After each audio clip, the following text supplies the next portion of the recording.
PDA को मजबूत करने के लिए जन पंचायत का आयोजन। समाजवादी पार्टी के मुखिया एवं उत्तर प्रदेश के पूर्व मुख्यमंत्री अखिलेश यादव के आह्वान पर पीडीए पिछड़ों, दलितों, अल्पसंख्यकों, शोषित, वंचित एवं आदि आबादी को न्याय व अधिकार दिलाने के लिए जन जागरण के लिए पीडीए जन पंचायत का आयोजन मंगलवार की शाम विधानसभा 180 के वार्ड नंबर 22 मोहल्ला खाली साहट में किया गया। कार्यक्रम आयोजन इजहार खान अज्जू और संचालन नयर इस्लाम ने किया। कार्यक्रम में मुख्य रूप से सपा जिलाध्यक्ष इंजीनियर वीरेंद्र यादव, वरिष्ठ नेता एवं पूर्व बार एसोसिएशन अध्यक्ष दादा ओपी यादव, अल्पसंख्यक सभा के राष्ट्रीय उपाध्यक्ष आफ्ताब अहमद, राजू खान, राष्ट्रीय उपाध्यक्ष बाबा साहब अम्बेडकर वाहिनी से विनायक सोनकर, सदर विधानसभा अध्यक्ष कल्लू चौधरी, जिला उपाध्यक्ष हसन अहमद, जिला सचिव मोहम्मद मुशीर, नयर इस्लाम, इजहार खान अज्जू, लोहिया वाहिनी, जिला अध्यक्ष फहीम सिद्दीकी, मोहम्मद कैफ, मोहम्मद वैस, मोहम्मद इकराम, अफसर अली, मोहम्मद इलियास, मोहम्मद कयूम, जमील, मोहम्मद शादाब, पप्पू, मोहम्मद आरिफ, मोहम्मद शराफत,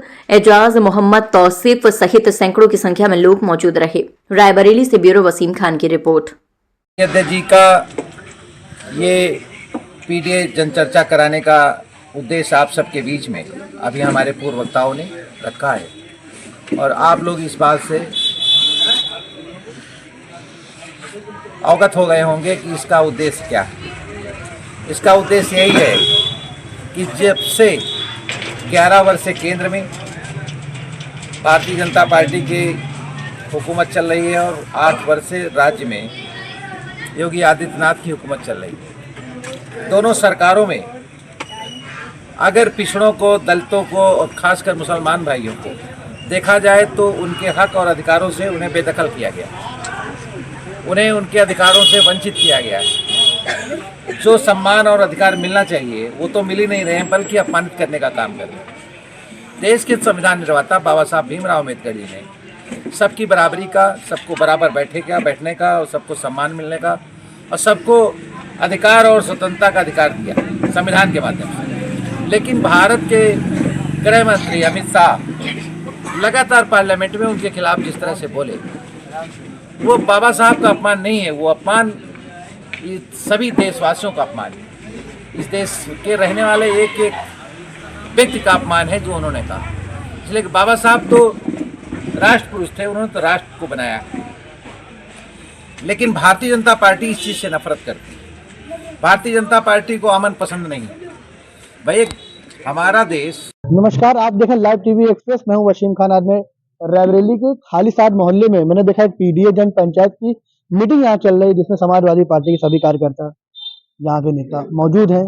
और पीडीए जन पंचायत का इनका मुख्य उद्देश्य क्या है, जिसके लिए जन ये लोग जो मीटिंग करके लोगों को जागरूक करने के लिए कोशिश कर रहे हैं। और जो जनता है, काफी जनता भी यहाँ देखने को मिली। मैं कैमरामैन से कहूँगा के ऊपर जनता भी दिखा है, क्योंकि जिस तरह से पार्टी का जब नाम आता है तो कहीं जनता में आक्रोश आता है तो कहीं खुशी की लहर भी दौड़ती है। कहीं हमारे यहाँ नेता आया तो कुछ उनके में विकास को लेकर के भी सवाल, जो मुद्दे भी होते हैं। यहाँ जो लोग आए हुए हैं, यहाँ पे जिला अध्यक्ष मौजूद है, हम इनसे भी बात करेंगे। स्वागत है, पूरा परिचय।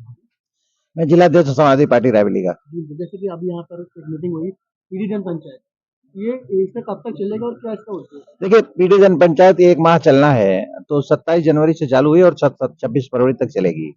इस पीडीए चर्चा कार्यक्रम के माध्यम से हम सभी लोगों के बीच में जा रहे हैं और जो पिछड़ों, दलितों और अल्पसंख्यकों के साथ भारतीय जनता पार्टी की सरकार जुल्म और ज्यादती कर रही है, अपमानित करने का काम कर रही है, हमारे पिछड़े दलित और अल्पसंख्यक भाइयों के साथ जो सौतेला व्यवहार कर रही है, हमारे महापुरुषों का लगातार अपमान कर रही है, इन्हीं सब बातों को लेकर के और जो भी स्थानीय समस्याएं हैं, आज किसानों की समस्याएं हैं, छुट्टा जानवरों की समस्याएं हैं, खाद बीज की समस्याएं हैं और अगर आप रतापुर से और सिविल लाइन तक 10 मिनट में अगर आप निकल जाए तो बताइएगा, इतना जाम लगा हुआ है, उसकी कोई सीमा नहीं। सारा ट्रैफिक डाइवर्ट किया गया है, जो तिलियाकोट होकर के, बस स्टेशन होकर के और इधर से निकल रहा है आपके शहर के अंदर से।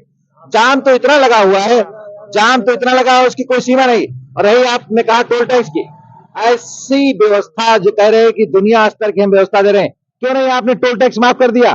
टोल टैक्स के नाम पर क्यों आप वहां घंटों जाम लगवाते हो? नियम है कि 10 सेकंड से अधिक टोल टैक्स पे नहीं रोका जा सकता है, लेकिन टोल टैक्स वसूलने का काम अनवरत जारी है। सारी सड़कें टूटी हुई हैं, जाम के। रही बात, आप बता रहे हैं प्रयागराज से इलाहाबाद का जो हाईवे बना दिया, क्यों हाईवे तो बना दिया, अधूरा हाईवे बना दिया, आज भी पूरा चलने लायक नहीं। आप जगतपुर के आगे जाइए, नीचे से डाइवर्ट किया हुआ है। आप मुंशीगंज से आइए, नीचे जो डाइवर्ट है उस पे जंपिंग है। आप पूरा कहीं जो राइडिंग क्वालिटी है वो बहुत ही पुअर है। जिस बहुत ही तरह खराब। से जो श्रद्धालुओं को सुविधाएं दी जा रही है, खाना भी एक इंतजाम के रुकने की व्यवस्था भी की जा रही है, वहीं लगातार एक्सीडेंट की जो घटनाएं आती नजर आ रही है, जिसमें काफी लोग मर भी रहे हैं, कई लोग घायल भी हो रहे हैं। आप इसके बारे में क्या कहना आप चाहेंगे? अपने रायबरेली में देख लीजिए कितने लोग मर गए इसी कुंभ के दौरान। एक खराब ट्रैफिक व्यवस्था की वजह से ही तो है, खराब यातायात की व्यवस्था से कितने लोग जान गंवा चुके हैं। अभी अभी एक हफ्ते के अंदर अखबार भरे पड़े, सारे टीवी दिखा रहे कि आज 5 मर गए, आज 4 मर गए, आज 3 मर गए, आज 6 मर गए। यही कुंभ में, यही सिविल लाइन में, इसी हाईवे पे तमाम लोग दुर्घटनाएं हुई है। तो खराब यातायात व्यवस्था के कारण दुर्घटनाएं हो रही हैं। रही बात खाने पीने की क्वालिटी है ही नहीं, न खाने पीने की व्यवस्था की। और आप कह रहे हैं कि अनवरत लोग जा रहे हैं कुंभ, अनवरत कहाँ जा रहे थे? 45 करोड़ लोग डुबकी लगा चुके हैं अब तक, ऐसा योगी जी का कहना है। वो कोई कैलकुलेशन तो नहीं। जो लोग उसमें मरे हैं उनकी संख्या बताओ वो कितने? डुबकी तो 45 करोड़ लगा चुके। जो भगदड़ में जो लोग मर गए हैं उनकी संख्या क्यों नहीं योगी महाराज बता रहे हैं? इनके अधिकारी उसकी संख्या क्यों नहीं बता रहे हैं? लोग दौड़ दौड़ के ढूंढ रहे हैं कि हमारे परिजन कहाँ हैं। रोज टेलीविजन के सामने आते हैं और कहते हैं कि भैया हमारे पिताजी खो गए, हमारी माताजी खो गए, हमारे भाई खो गए, हमारी बहन खो गई। और जिनके जो मृत हुए हैं उनको 5-5 रुपए देने का भी तो वादा किया कितना है। जो सरकार ने पैसा देने का भी तो वादा किया वो कहाँ वादा किया है? पेपरों में माध्यम से। वादा किया, अगर वादा पे निभाए तब तो। वादा तो उन्होंने कहा था कि किसी को कोई दिक्कत नहीं होगी, सब कुछ अच्छे से होगा। और 1 करोड़ की व्यवस्था है, न जाने क्या क्या कहा था, सारी तो धज्जियां उड़ गई इनकी। इनके कहना मिल्कीपुर चुनाव में तुमने दिखाया। मिल्कीपुर चुनाव में तो लूट लिया, लूट हुई है, लूट। मिल्कीपुर चुनाव में जिस तरह से लूट हुई है ये कभी लोकतंत्र के में हुआ ही नहीं है। लोकतंत्र का गला घोटा गया है मिल्कीपुर में। वहां पर योगी आदित्यनाथ और भारतीय जनता पार्टी का कोई कौशल नहीं चला है। वहां पर लेखपाल, पुलिस कांस्टेबल, ग्राम विकास अधिकारी, तहसीलदार, खंड विकास अधिकारी, एसडीएम, एडीएम, डीएम, पुलिस अधीक्षक, एसपी और न जाने किन अधिकारियों ने बटन दबा दबा करके वोट डाला है। बटन दबा दबा के वोट डाला है।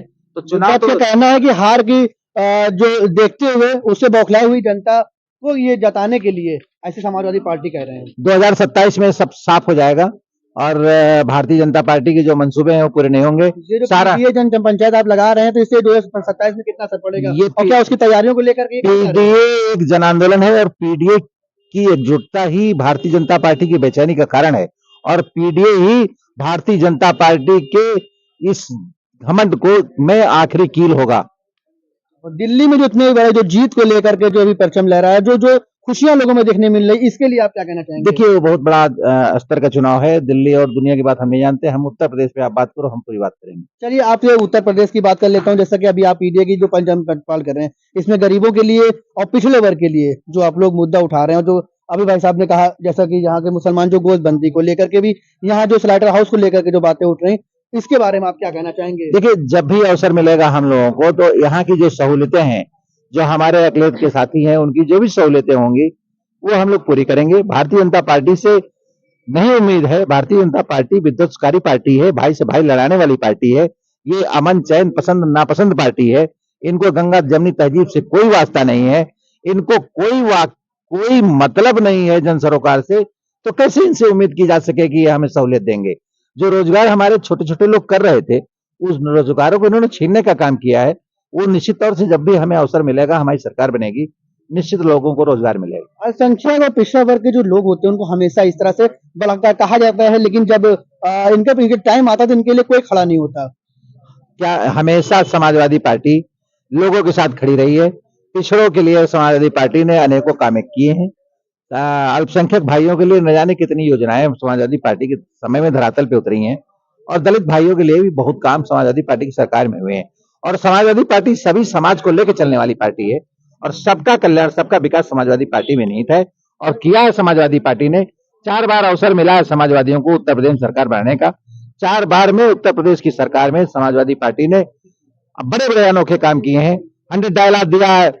पहले छिनैती हो जाती, डकैती पड़ जाती थी, हत्याएं हो जाती थी, पुलिस आती नहीं थी। आज 100 डायल करिए, जो पुलिस का कोड है वो डायल करिए। पुलिस सामने खड़ी है, अभी यहाँ बैठे हो, खड़े हो आप डायल करो, अभी पुलिस आएगी। आप डायल करो एम्बुलेंस के लिए, अभी एम्बुलेंस आएगी। ये व्यवस्था किसने दिया है? समाजवादी ने दिया। किसने रोका था इनको कि न दो व्यवस्था? हम कह रहे हैं उन व्यवस्थाओं से अतिरिक्त कोई एक व्यवस्था दे देते, वो क्यों नहीं दे रहे हैं? चलिए बहुत बहुत धन्यवाद आपका हमारा समय देने के। समय कम होते हुए और भी सवाल है। जब समाजवादी पार्टी के यहाँ हमारे साथ बड़े बड़े नेता मौजूद थे जिनका पंचायत थी जिसमें उन्होंने जनता को जो पिछड़ा वर्ग को लेकर के बातें उठी और जो चुनाव को लेकर के बातें हुई और जो यहाँ का जो अभी तक विकास नहीं है इसके बारे में बातें। इस तरह हमारे हर खबर देखते रहिए। कैमरामैन से वसीम खान, रायबरेली।